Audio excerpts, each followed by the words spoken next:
Gloire à Dieu. Je dis gloire à Dieu. Je vous souhaite tous la bienvenue à cette étude biblique ce soir au nom de Jésus. Je veux vous rappeler que cette semaine est chargée. Jeudi, nous aurons quoi? Est-ce la nuit de faiblesse? Qu'aurons-nous? La nuit de puissance. Il y aura la puissance dans ta vie au nom de Jésus. Et vendredi, j'ai eu à parler de cela depuis quelque temps parce que je suis plein d'enthousiasme, s'envoler. Que quelqu'un m'aide à crier s'envoler. S'envoler au-dessus de quoi? Dites-le moi non. Au-dessus de vos limites. Cela arrivera. Mais vous devez y être. Combien d'entre vous seront là? Nos amis doivent être là. Nos voisins doivent être là. Imprégnons quelque chose dans nos vies qui va nous accompagner tout au long de notre vie afin de nous envoler au-delà de nos limites. Cela arrivera au nom de Jésus. En ce qui concerne l'étude biblique de ce soir, cela va te fortifier. Cela va te donner l'épine dorsale et tu tiendras dans la grâce de Dieu de manière inébranlable au nom de Jésus. Disons un mot de prière. Père, nous te remercions pour l'étude biblique. Merci Seigneur parce que toutefois que nous venons, tu nous révèles ta pensée, tu nous révèles ta parole, tu nous révèles ta force, tu nous révèles ta puissance à nous tous. Et nous te demandons Seigneur que tu te révèles à nous dans la parole que nous étudions ce soir au nom de Jésus. Tu vas nous purifier de plus en plus et nous irions dans la profondeur concernant la grâce de Dieu et plus haut dans la force du Seigneur, nous irons profondément dans la connaissance du Seigneur au nom de Jésus. Rends-nous blancs comme la neige et même plus blancs que la neige.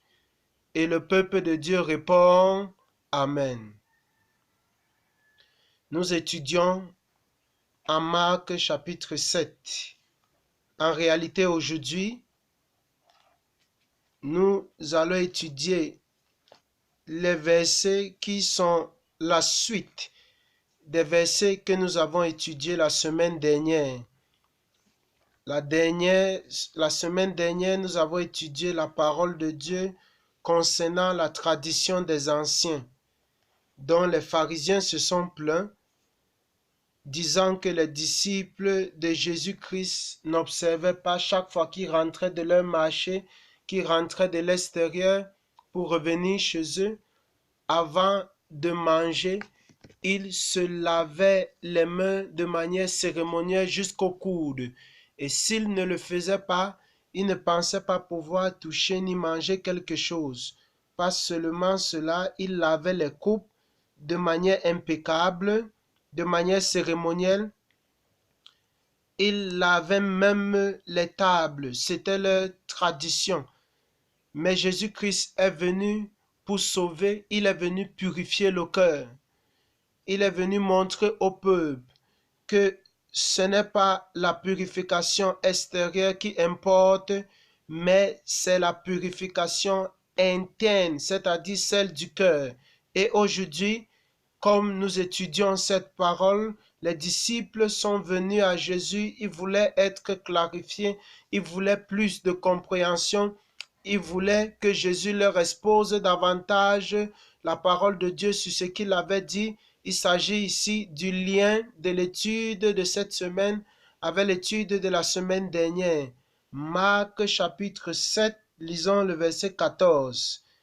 Ensuite, ayant de nouveau appelé la foule à lui, il lui dit, écoutez-moi tous et comprenez.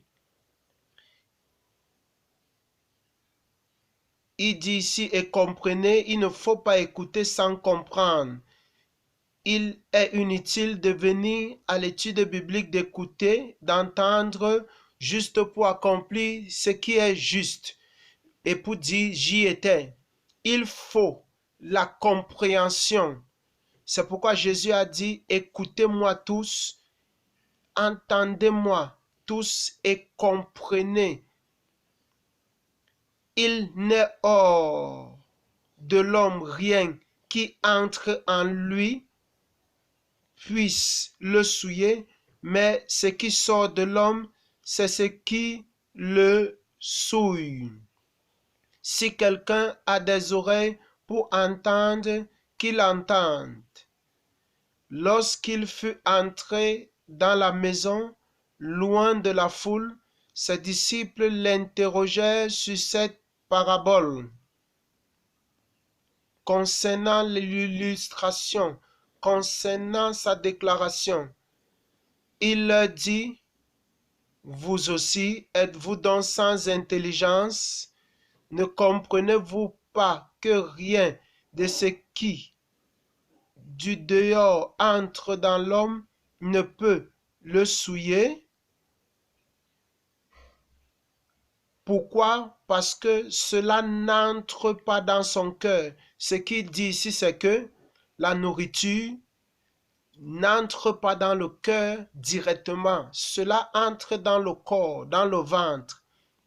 Il y a des choses que quand on consomme, elles entrent dans le cœur. Cela peut affecter le fonctionnement de ton corps.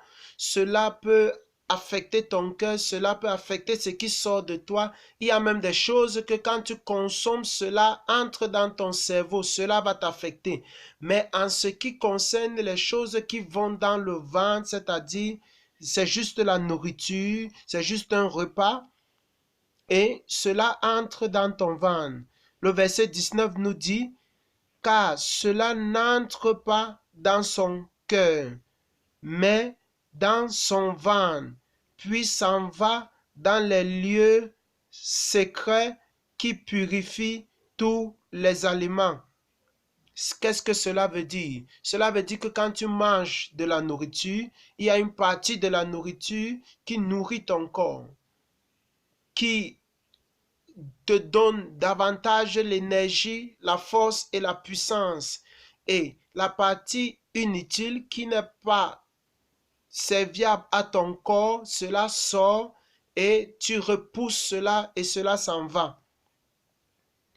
Et ce qui sort de l'homme, verset 20, il dit encore, ce qui sort de l'homme, c'est ce qui souille l'homme, car c'est du dedans, c'est du cœur des hommes que sortent les mauvaises pensées, les adultères, les impudicités ou la fornication, les meurtres, les vols, les cupidités, les méchancetés, la fraude, le dérèglement, le regard envieux, la calomnie, l'orgueil, la folie, toutes ces choses mauvaises sortent du dedans et souillent l'homme.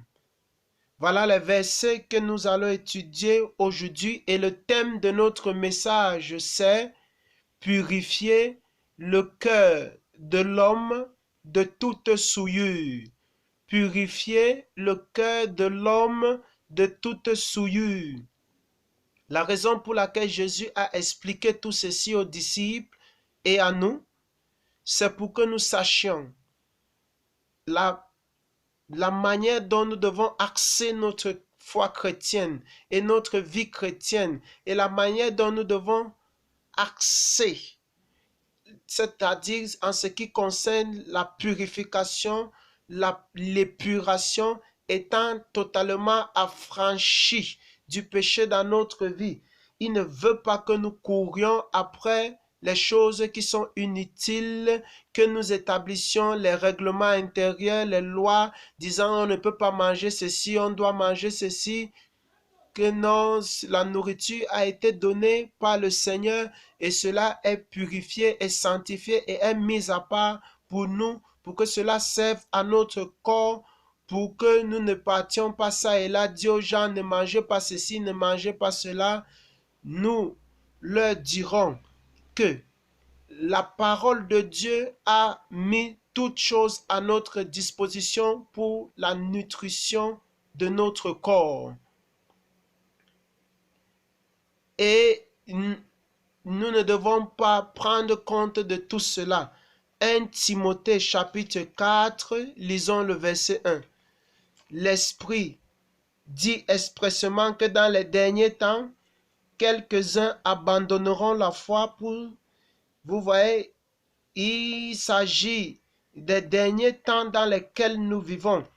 La Bible dit qu'ils vont abandonner l'évangile pour s'adonner à la tradition des anciens. La Bible continue à dire ici, pour s'attacher à des esprits séducteurs et à des doctrines de démons, par l'hypocrisie de faux docteurs portant la marque de la flétrissure dans leur propre conscience, prescrivant de ne pas se marier et de s'abstenir d'aliments que Dieu a créés pour qu'ils soient pris avec action de grâce pour ceux qui sont fidèles et qui ont connu la vérité.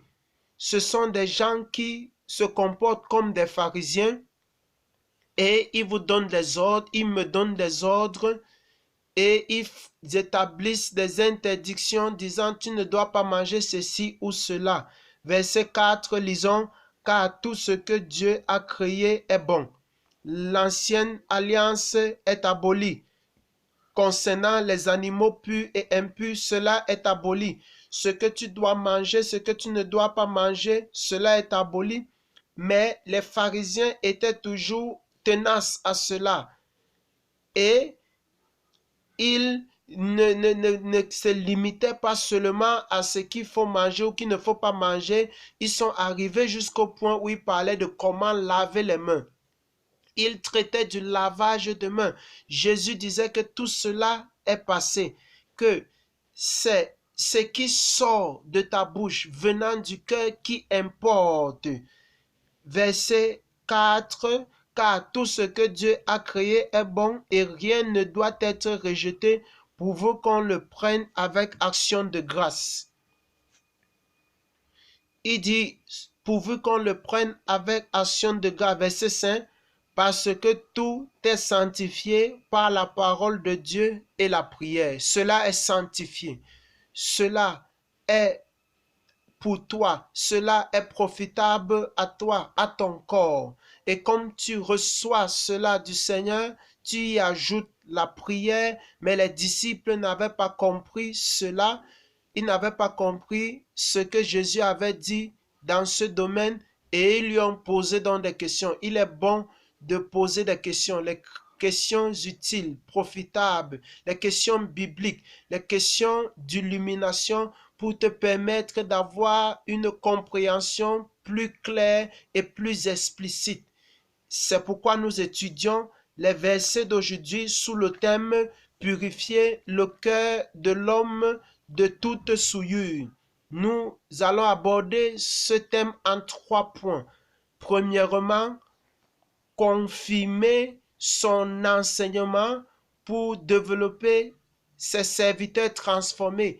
Ses disciples sont des gens transformés qui l'ont suivi de tout leur cœur, avec toute leur volonté. Ils voulaient connaître, ils voulaient apprendre, ils étaient doux et enseignables. Et ces serviteurs enseignables étaient transformés. Et maintenant, nous voyons au premier point confirmer son enseignement pour développer ses serviteurs transformés. Deuxième point, clarifier les transgressions qui souillent les âmes pécheresses, c'est-à-dire les âmes qui transgressent, mais qui ne savent pas ce qui entre ou bien conforme à la tradition des anciens, mais le Seigneur clarifie les transgressions qui souillent les âmes pécheresses. Deuxième point, revenons, clarifier les transgressions qui souillent les âmes pécheresses. Troisième point, purifier pour la transformation. La raison pour laquelle Christ nous purifie, c'est pour la transformation, c'est pour la transfiguration, c'est pour nous renouveler, c'est pour nous épurer, c'est pour nous purifier, c'est pour débarrasser toute impureté de notre vie purifiés pour la transformation, pour déclarer le vrai salut. Ceux qui ont le vrai salut, ils sont avec le Seigneur et le sang de l'agneau les a purifiés et ils sont sauvés et le ciel sait qu'ils sont sauvés et ils ont ce témoignage à donner: je suis sauvé parce que Dieu m'a pardonné, Dieu m'a libéré, Dieu m'a purifié et ma vie est transformée, purifiée pour la transformation afin de déclarer le vrai salut. Revenons au premier point: confirmer son enseignement pour développer ses serviteurs transformés. Marc chapitre 7. Rentrons en Marc chapitre 7, lisons le verset 14. Le verset 14. Ensuite, ayant de nouveau appelé la foule à lui, il lui dit: écoutez-moi tous et comprenez. Écoutez-moi tous et entendez-moi, prêtez attention. Débarrassez-vous des traditions et recevez l'évangile de vérité que je vous présente. Lisons le verset 17. Lorsqu'il fut entré dans la maison, loin de la foule, ses disciples, ses ouailles, les apprenants, les convertis, ceux qui le suivent maintenant en tant que leur maître. Quand il fut entré dans la maison, loin de la foule, ses disciples l'interrogèrent sur cette parabole. Au verset 18 maintenant, il leur dit: vous aussi êtes-vous donc sans intelligence? Il avait dit aux autres: écoutez-moi tous et comprenez. Voulez-vous dire que vous n'avez pas aussi compris? Ne comprenez-vous pas que rien de ce qui du dehors entre dans l'homme ne peut le souiller, ne peut le disqualifier de communier avec Dieu, ne peut le disqualifier de la vraie adoration, ne peut le disqualifier d'aller au ciel, parce que cela n'entre pas dans son cœur, mais cela entre dans le ventre et sort et s'en va dans les lieux secrets qui purifient tous les aliments. Le fait ici, c'est que les disciples sont venus poser une question au Seigneur Jésus. Ils voulaient connaître. Cela montre qu'ils voulaient apprendre. Et il leur faisait comprendre qu'ils ne pouvaient pas avoir deux maîtres, ayant Christ en tant que leur maître, ayant les pharisiens en tant que leur maître.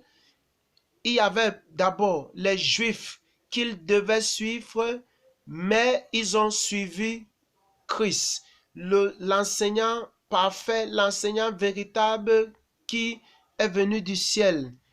En Matthieu 6, le verset 24, Matthieu 6, verset 24, nul ne peut servir deux maîtres, car il haïra l'un et aimera l'autre, ou il s'attachera à l'un et méprisera l'autre. Vous ne pouvez servir Dieu et Mammon. Vous ne pouvez pas avoir Dieu en tant que celui qui contrôle et gouverne votre vie et en même temps les pharisiens avec leurs principes et convictions. Vous devez choisir Christ comme votre maître. Et vous devez vous séparer de tous les pharisiens et sadduciens et les mettre à l'arrière-plan. Vous devez suivre et servir le Seigneur. Votre vie est changée. Vous êtes maintenant un disciple. Vous êtes maintenant un imitateur de Christ, un serviteur transformé.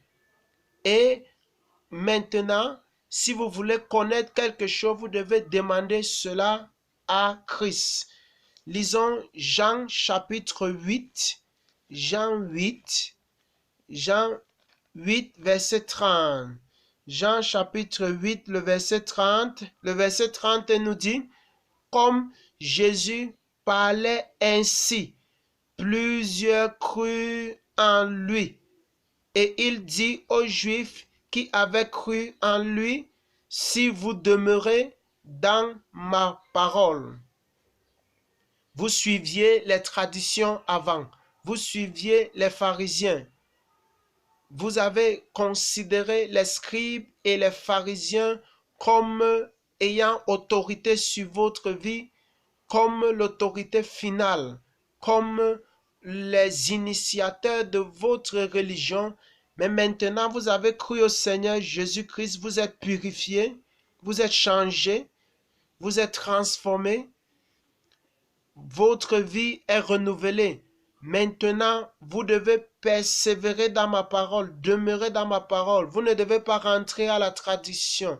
Vous ne devez pas rentrer à ces principes des gens religieux. Si vous demeurez dans ma parole, vous êtes vraiment mes disciples. Vous connaîtrez la vérité et la vérité vous affranchira. La vérité va nous affranchir.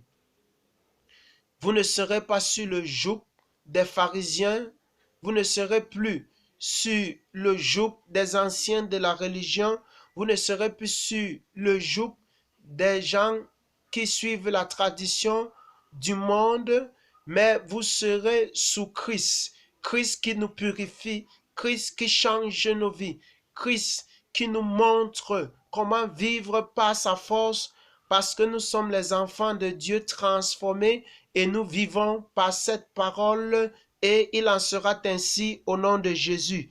Verset 32, vous connaîtrez la vérité et la vérité vous affranchira. Verset 36, si donc le Fils vous affranchit, vous serez réellement libre.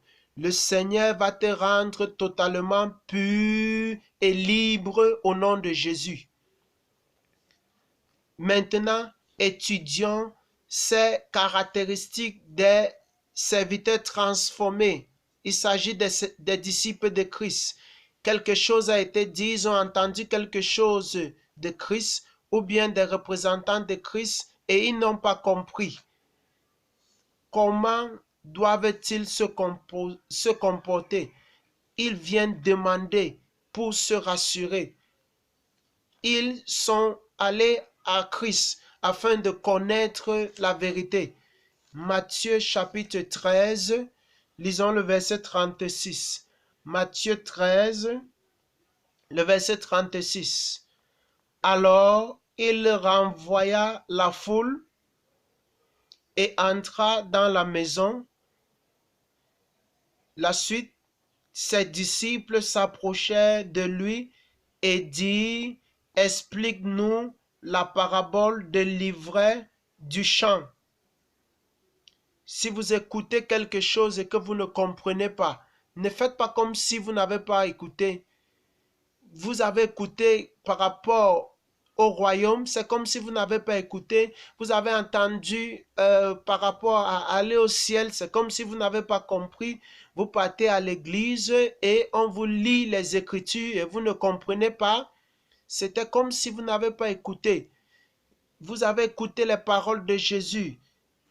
Comme ceux-ci, ils étaient des disciples, des apprenants, des serviteurs transformés. Il s'agit ici des gens qui voulaient aller au ciel. Ils ne voulaient pas seulement écouter, mais ils voulaient aussi comprendre. Ses disciples s'approchaient de lui et dit, explique-nous la parabole des livrets du champ. Il répondit, celui qui sème la bonne semence, c'est le Fils de l'homme. Le champ, c'est le monde. La bonne semence, ce sont les fils du royaume. L'ivraie, ce sont les fils du malin. L'ivraie, c'est-à-dire la mauvaise semence, ce sont les fils du malin. Il il voulait leur faire comprendre que ce n'est pas tout le monde qui va à la synagogue qui est un enfant de Dieu. Ce n'est pas tout le monde qui entre dans une grande église qui est un enfant de Dieu. Il y a d'une part les enfants de Dieu et d'autre part les enfants du diable.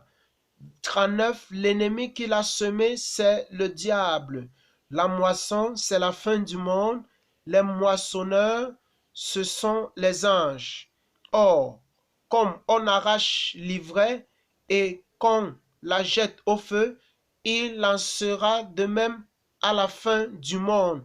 Le Fils de l'homme enverra ses anges qui arracheront de son royaume tous les scandales et ceux qui commettent l'iniquité.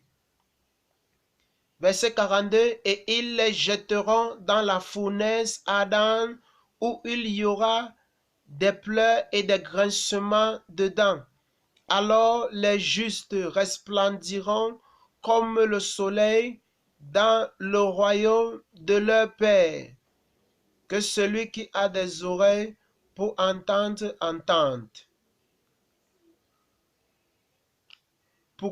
Parce qu'ils sont venus poser la question, vous voyez, ils voulaient vraiment connaître.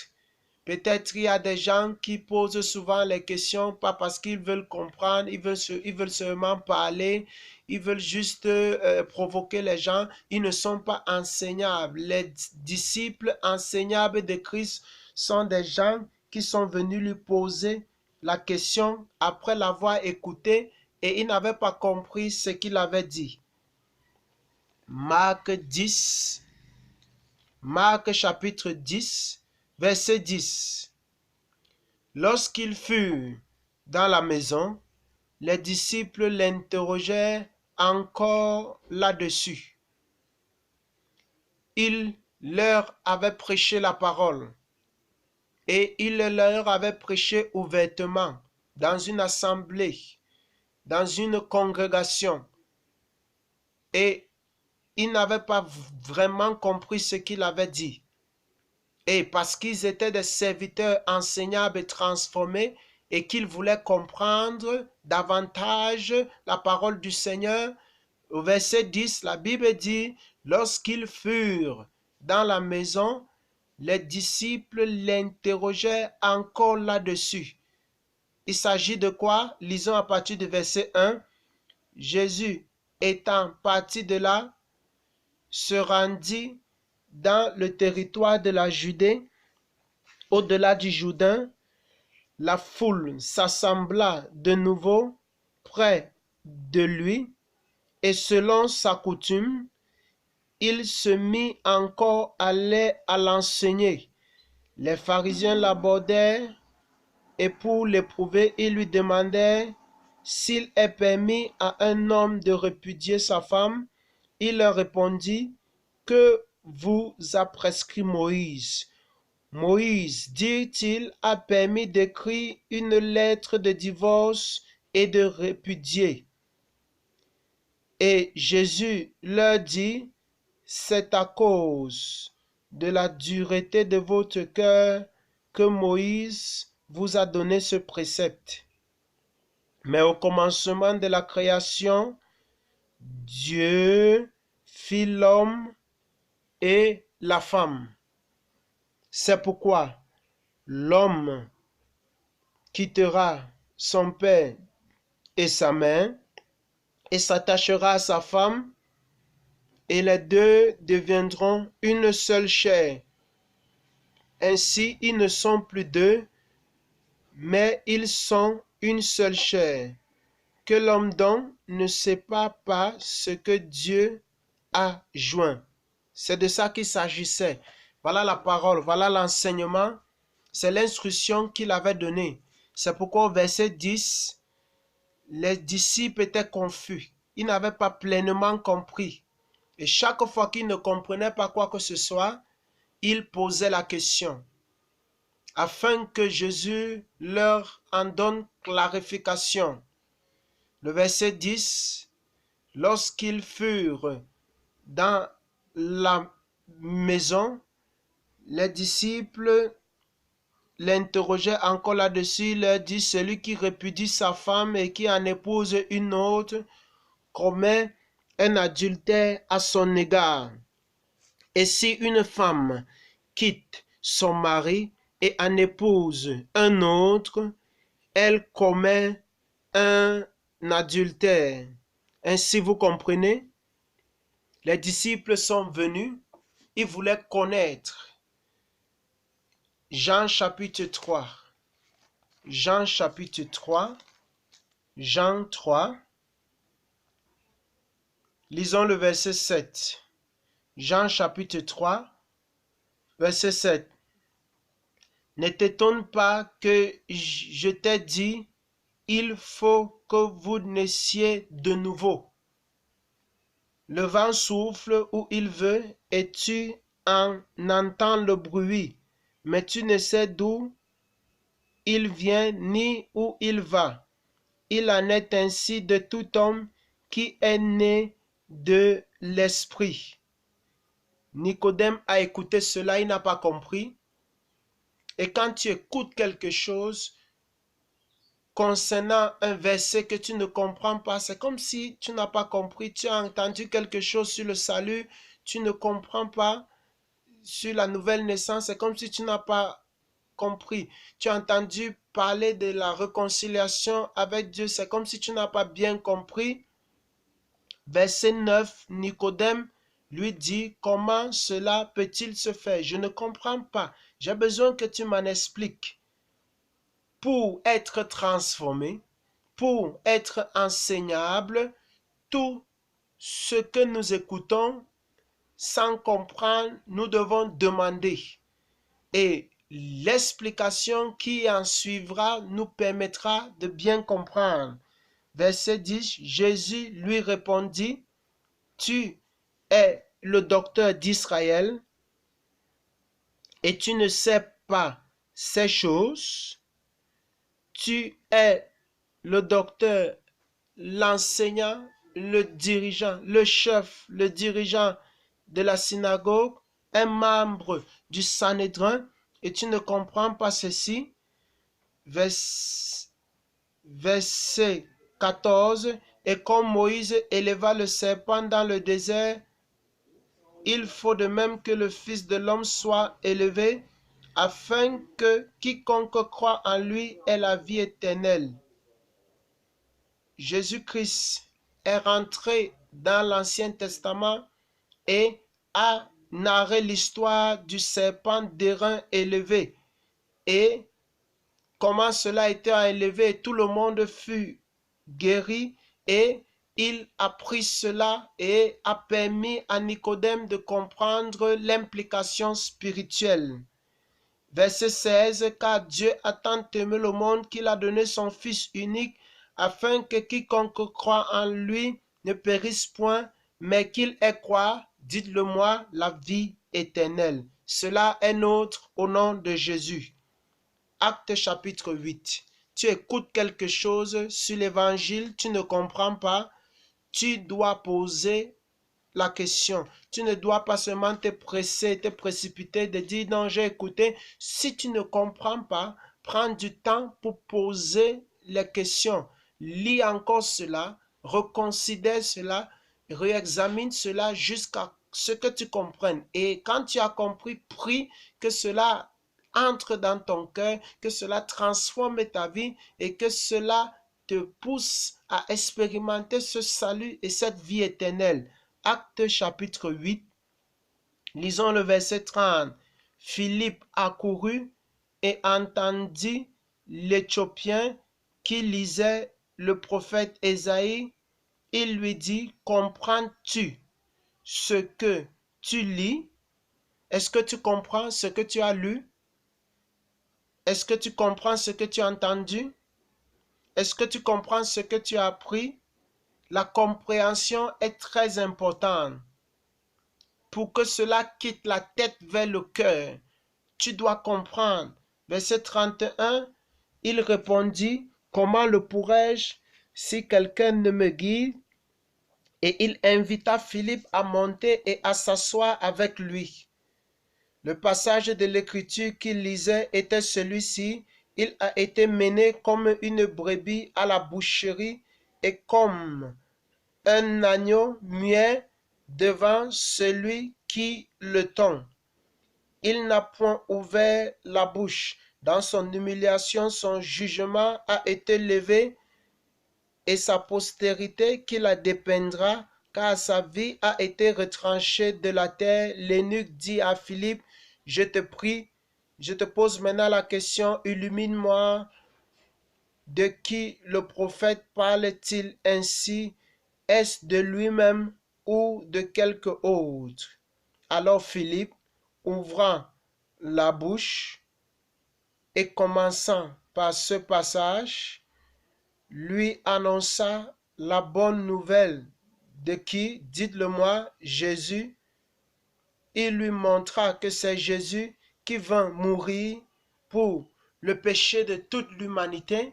C'est Jésus qui est venu payer le prix, qui est venu souffrir. Et sa souffrance va à l'endroit des Juifs et des païens. C'est pour les Blancs et les Noirs. C'est pour l'Éthiopien et n'importe quelle autre personne. Et il a présenté Jésus en tant que sauveur. Comme ils continuaient leur chemin, ils rencontraient de l'eau. Et l'eunuque dit, voici de l'eau, qu'est-ce qui empêche que je ne sois baptisé? Philippe dit, si tu crois de tout ton cœur, cela est possible. L'eunuque répondit, je crois que Jésus-Christ est le Fils de Dieu. La compréhension, il l'avait maintenant compris. Et cela a produit la foi au Seigneur Jésus en tant que son seul sauveur. 38, il fit arrêter le char. Philippe et l'eunuque descendirent tous deux dans l'eau et Philippe baptisa l'eunuque. Quand ils furent sortis de l'eau, l'Esprit du Seigneur enleva Philippe et l'eunuque ne le vit plus, tandis que joyeux, il poursuivait sa route. Il avait expérimenté le salut et il avait aussi expérimenté la joie du salut. Pourquoi? Parce qu'il a écouté, il a lu, il a entendu et il n'a pas compris et il a demandé à ce que Philippe l'illumine. Rentrons à Marc 7. Marc chapitre 7. Les disciples ont posé la question. Et à partir de la question, le Seigneur va maintenant les clarifier. Et il va clarifier ce qu'il a dit concernant la transgression ou les transgressions qui souillent les âmes pécheresses. Marc 7, lisons le verset 20. Il dit encore, c'est ce qui sort de l'homme, c'est ce qui souille l'homme, car c'est du dedans, c'est du cœur des hommes que sortent les mauvaises pensées, les adultères, cela vient du cœur. Le pécheur pense à cela, il planifie cela avant de poser l'action. La fornication, l'impudicité vient du cœur. Les meurtres, cela vient du cœur. Et c'est stocké dans le cœur. La colère vient du cœur. La haine, le courroux, le plan, le complot, cela est tissé dans le cœur avant de poser l'action. Les vols, les cupidités, les méchancetés, cela commence dans le cœur. On pense, cela est mûri dans l'esprit et après on prononce cela, car la Bible dit c'est de l'abondance du cœur que la bouche parle. La fraude, le dérèglement, faire des excès, les excès de tout, aller au-delà même du standard normal reconnu par la société. Le regard envieux, la calomnie, l'orgueil, la folie, toutes ces choses mauvaises sortent du dedans et souillent l'homme. Le Seigneur clarifie pour qu'il comprenne. Mais quand on pense à cela, si les pharisiens lisaient bien les Écritures de l'Ancien Testament, ils auraient connu, ils auraient compris que ces choses qui sortent du cœur, c'est ce qui souille l'homme. Confirmons cela en lisant Psaume 106, verset 35. Psaume 106, verset 35. Ils se mêlaient avec les nations et ils apprirent leurs œuvres. Les Juifs, les gens religieux, ils se mêlaient avec les païens, ils se mêlaient avec les pécheurs, ils se mêlaient avec les adorateurs d'idoles et ils apprirent leurs œuvres, leurs voies. Verset 39, voilà la conséquence. Ils se souillaient par leurs œuvres. Ils se prostituaient par leurs actions. Ils furent souillés par la vie qu'ils menaient, par ce qui sortait d'eux. Verset 40, la colère de l'Éternel s'enflamma contre son peuple et il prit en horreur son héritage. Cela est arrivé au point où il a pris en horreur son héritage parce que cela venait de leur cœur. Ésaïe, s'ils avaient lu leurs Écritures, l'Ancien Testament, et s'ils s'étaient battus à comprendre, ils auraient su que ces choses mauvaises, aussi simples, viennent du cœur et c'est ce qui les souille. Ésaïe 59, verset 3. Car vos mains sont souillées de sang et vos doigts de crime. Vos lèvres profèrent le mensonge. Votre langue fait entendre l'iniquité. C'est exactement ce que Christ leur disait. Lisez les Écritures, lisez la parole de Dieu et cela va vous montrer que voilà des choses qui apportent la souillure dans votre vie en tant qu'homme ou femme. Ézéchiel chapitre 28. Ézéchiel, ici le Seigneur parlait à un homme qui représentait le style et le modèle de vie de Lucifer. Et il parlait de ce qui a suscité la souillure dans sa vie. Ézéchiel, chapitre 28, le verset 12. Fils de l'homme, prononce une complainte sur le roi de Tyr. Tu lui diras, ainsi parle le Seigneur, l'Éternel. Tu mettais le sceau à la perfection. Tu étais plein de sagesse, parfait en beauté. Tu étais en Éden, le jardin de Dieu. Il s'adresse à Lucifer à travers cet homme.